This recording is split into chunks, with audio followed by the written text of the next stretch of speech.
School of Fundamental Political Economic Thoughts and Institutional Analysis of Difference, video part 2. When I spoke earlier in my first video about the introducing of the democratic Christian inheritance laws in 1925 in Britain, in place of monopolistic Roman Catholic ones, I was referring basically to an example of Emperor Justinian I that first introduces these laws in the Eastern Roman Empire in the 6th century under the name of Christian inheritance laws, following the principles of Orthodox Christian Church at Constantinople. The British and others also enacted the same laws in modern era in the same name as Christian inheritance laws. To get back to the analysis of the Asian situation, I was talking about the original Hindu, Buddha, or other major religions in Asia that have also their own distinctiveness, but has less uniqueness as it was on the Christian Muslim democratic economics. So in agrarian economy, the differential SII institution also made them less differential in the character of those economics that were between Roman Catholic oligopolistic and Christian Muslim democratic economies. During the European colonial rules, land system was introduced as feudal Europe, and the Asian economies gradually become democratic for the democratic land reforms and Christian Muslim inheritance institutions after independence. The basic inheritance statute of Roman Catholic religion transforms and distributes the property only of the eldest male offspring of the deceased. This inheritance statute is monopolistic institution for the family and oligopolistic institution for the society state in distributing the property capital and generating increasing oligopolistic economic and market institution, as well as an increasing income inequalities, property-less individuals, antagonistic economic classes, and relation and crisis in the family, society, and state. Basic inheritance statute of the Hindu Buddha transfers and distributes the property equally only to all male offsprings of the deceased. As female offsprings are deprived, this status is half democratic for the family and quasi-democratic for the society state. The Hindu Buddha inheritance statutes generate semi-democratic or lower competitive inequalities. It generates inequalities, but it does not generate economic classes. Rather, it generates social kinship classes and divisions of the profession as subcastes. Those emerged in Asiatic states or religions. So the basic inheritance statute of Christian or Islam religion transfers and distributes property to all male and female offsprings of the deceased. Both inheritance statutes are democratic institutions in distributing the property in the family and the society state. Both statutes generate democratic economics institution, competitive markets, and equitable income distribution among the factors of production. Both statutes neither generate economic or social classes nor antagonistic economic relation crisis or conflict in the society state. Many scholars confuse the Roman Catholics' oligopolistic or capitalistic economics as part of the Smithian or modern economics. The former is deductive and emerged from Roman Catholic structures and institutions, while the latter are scientific thoughts based on situational and inductive process.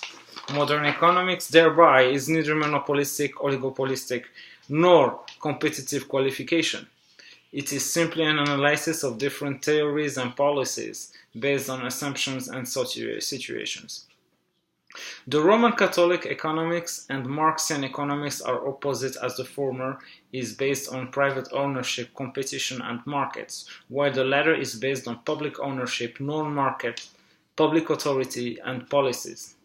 Secondly, Roman economic rights and institutions. The Marxian economics is based on both non-freedom and non-equal economic rights institutions. The Smithian economic is based on private ownership, competition, and markets. but it has no self-controlling structures and institutions for social, economics, cultural, and political destinations. So to sum, we'll go back to the democratic economies that have a very perplexed analysis and explanation, and in terms of definition could take us easily to several broad routes of definition. But I would summarize this as basically an economy and an economics current that is based on private ownership, competition, and market, but it has democratic structures and institutions for self-maintaining democratic political, economic, and social destinations. The Smithian economic is based on freedom and competition without maintaining any quality of economic rights except freedom, while the democratic economics is based on freedom, competition, and equitable economic rights. However, the democratic economies and Smithian market economics are not contradictory, but complementary. Both Roman economics and Marxian economics are structurally and institutionally different from the democratic economies, which prevails basically the big difference of the dynamic of each current. The capitalistic economic thoughts emerged from the private property and the monopoly inheritance laws of the Roman Catholic monopolistic dynamics of the oligopolistic economy, and Christ gave birth to the Marxian rebellion economy through the socialistic economic thoughts that are based on public property policies and authorities by the abolition of private properties.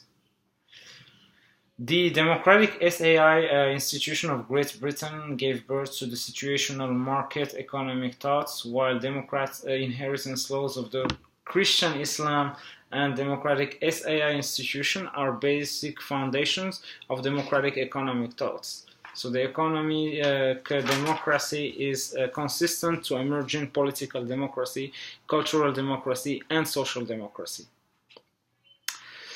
So, final point to add to this analysis is the fundamental limitation of the modern economics by saying that it has still no capital distribution theory. Still today, the inheritance statutes of various religions are used for the distribution or property of the property and the capital over generation. Marx was also aware of the inheritance institution and set a major demand for abolition of it in order to transfer property from private to public. He never raised the nature of inheritance statutes in distributing private property. Last 2,500 years, property inheritance institutions of different religions played a major role in determining the economic system and its evolution. So now the big question that has basically been asked about this topic and the differentiation of each current throughout the 20th and 21st centuries is: the economists have the responsibility to develop a capital distribution theories and policies. Thank you.